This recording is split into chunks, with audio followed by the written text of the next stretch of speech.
Y Ricardo Rodríguez Ibero, ¿cómo te va, Ricardo? Carlos Martini te saluda. Buen día, Carlos Martini, a tu audiencia también. Gracias, muy amable. Ricardo, a los 3 años del gobierno de Carter hay como una posición doble, de que el país crece, pero que la gente en concreto percibe que no le llega ese crecimiento. ¿Cuál es la visión así desde estos 3 años a nivel económico del gobierno de Carter, Ricardo? Sí, con mucho gusto, Carlos Martini. A nivel macroeconómico estamos bien. Estamos incluso mejor que los países vecinos. Me refiero a Argentina y a Brasil. Desde el punto de vista microeconómico, estamos regular nomás. Es decir, a don Juan Pueblo no le va tan bien.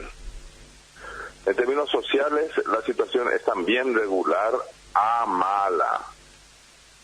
Tenemos 1,5 millones de pobres, de los cuales algo así como 800,000 viven en miseria en épocas de sequía, porque si hay inundaciones, eso sube fácilmente a 1 millón de personas. Y en términos ecológicos, Carlos Martini, estamos muy mal. Somos el peor país depredador de bosques del planeta, y la toxicidad de aguas, suelo, subsuelo y aire parece no importar mucho a nadie. Es como si estuviésemos hablando de Plutón. Son términos ecológicos, el peor país en cuanto a, ¿qué me decías? Es el peor país depredador de bosques del mundo. Uh-huh.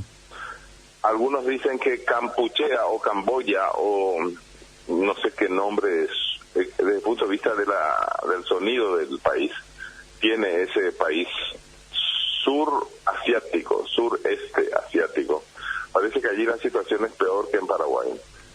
Pero lo que podríamos decir con seguridad es que es uno de los peores países depredadores del mundo si tomamos el país en su conjunto. Pero si tomamos solamente el Chaco, es el peor país depredador del mundo. Impresionante. O sea, estamos echando bosques a mansalva. Y esa situación en conjunto, que vos estabas hablando tanto de lo macroeconómico a lo ecológico, entonces, ¿hacia dónde apunta en cuanto podríamos llamar a un desarrollo sostenible de Paraguay? Y estamos lejos todavía de hablar de desarrollo sostenible, porque lo que sí tenemos es crecimiento económico. Solo que el crecimiento económico solo no es suficiente. Este crecimiento que tenemos es desigual y volátil. Desigual porque se concentra en los estratos superiores de la pirámide social, y volátil porque no estamos en condiciones de administrar un crecimiento económico que sea más o menos estable, sino que vamos dando saltos. Es un crecimiento con altibajos, y eso es porque nuestras instituciones son débiles y no tenemos presupuesto para aplicar medidas anticíclicas. Eso quiere decir que cuando la economía está cayendo, entre en acción el Ministerio de Hacienda con su política fiscal para hacer mayores gastos y sobre todo mayores inversiones. Y que cuando la economía está creciendo mucho, y poner frenos y hacer ahorros, constituyendo fondos para que puedan ser usados en la época de las vacas flacas, ¿verdad? Ahora, desde el punto de vista microeconómico, es que realmente hay mucho que hacer. Porque una cosa es decir que gozamos de gran estabilidad macroeconómica en términos de inflación, por ejemplo, que somos campeones en inflación baja. Uh-huh. Llevamos con la misma moneda sin haber hecho nunca ningún cambio de billetes ni de denominación de nuestra moneda. Ya casi 80 años llevamos así. Es decir, somos un país de estabilidad monetaria. Aparte de eso, en términos de política crediticia, estamos cada vez mejor. Eso significa que más gente está teniendo acceso a créditos relativamente más baratos que antes. Pero todavía hace falta muchísimo para lograr una mayor bancarización. Es decir, para que la gente tenga cuentas de ahorro, cuentas corrientes, tarjetas de crédito. Hace falta muchísimo camino por recorrer allí. Y después, en términos cambiarios, la situación es previsible, más o menos. Estamos con un dólar relativamente estable ya por mucho tiempo. Eso es más mérito de la Reserva Federal de los Estados Unidos, o sea, de la Banca Central Norteamericana, que nuestro, pero igual hay que hacer ver que nuestra moneda moneda aquí en la región, en comparación con el real brasileño y con el peso argentino, es realmente la más estable. O sea, en términos macroeconómicos hay mucho que solucionar, pero estamos bien. El problema está cuando nos fijamos en, por ejemplo, los microproductores rurales. Eso quiere decir los campesinos y los indígenas que realizan cultivos y cosechas. Cuando hablamos de microempresarios urbanos, es allí donde la cosa flaquea. Cuando hablamos de microempresarios urbanos hay que pensar literalmente en el almacén de Don Manolo. Es decir, esos pequeños emprendedores, a veces son familiares, que están saliendo adelante con mucho esfuerzo, haciendo trabajar a veces hasta gratuitamente a la familia. Ese tipo de segmentos poblacionales desde el punto de vista económico no está bien. Hace falta desarrollar mayor asistencia técnica y crediticia. Y estas cuestiones no son propias solamente del gobierno de Horacio Cartes, por eso que es difícil decir qué podemos decir a los 3 años. Porque también es muy difícil decir que un presidente pueda lograr mucho en 5 años. También hay que decir que la responsabilidad del desarrollo no es solamente del presidente del Poder Ejecutivo, ¿verdad? Depende también del resto del Poder Ejecutivo, depende del Poder Legislativo, depende muchísimo del Poder Judicial, que sigue siendo corrupto y caro. Es decir, es una responsabilidad no solamente tampoco de los poderes del Estado, sino del sector privado y de toda la ciudadanía. El desarrollo sostenible es una responsabilidad de todos nosotros, Carlos Martínez, de vos, de tus colaboradores, de mí, de mis empleados acá en la constructora.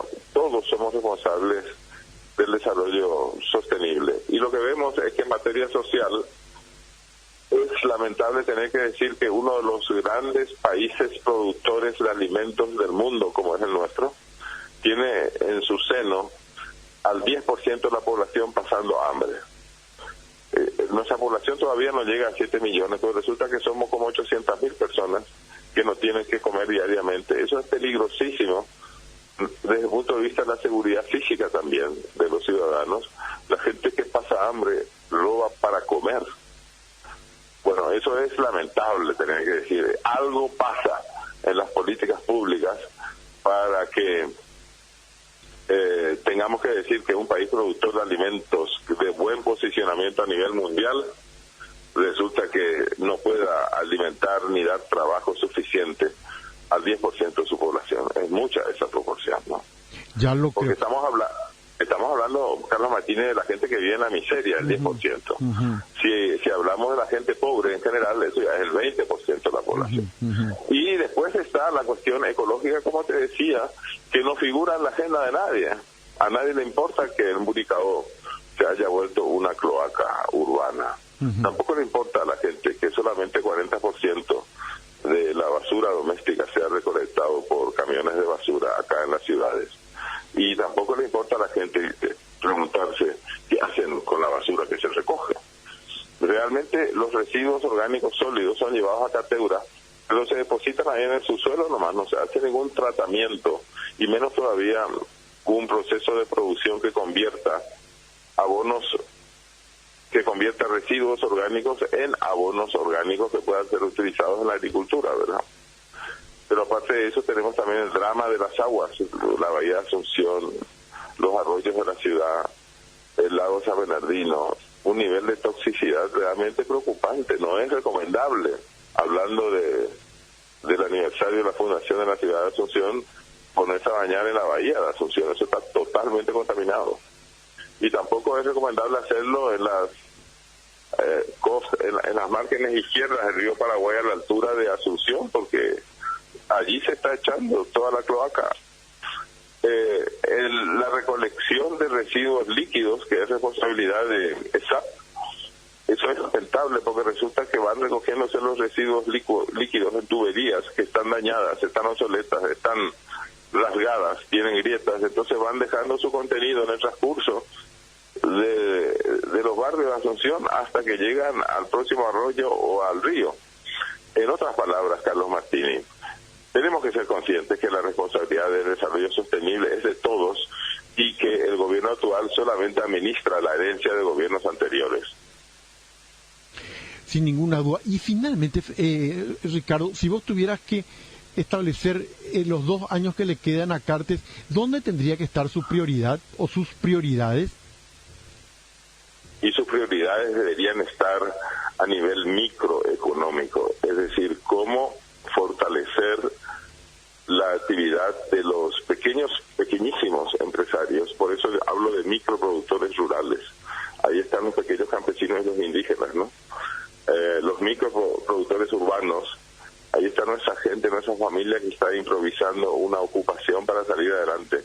Esa gente necesita asistencia técnica, necesita asistencia crediticia. Estoy hablando de asistencia técnica y crediticia, Carlos Martínez, no estoy hablando de donaciones.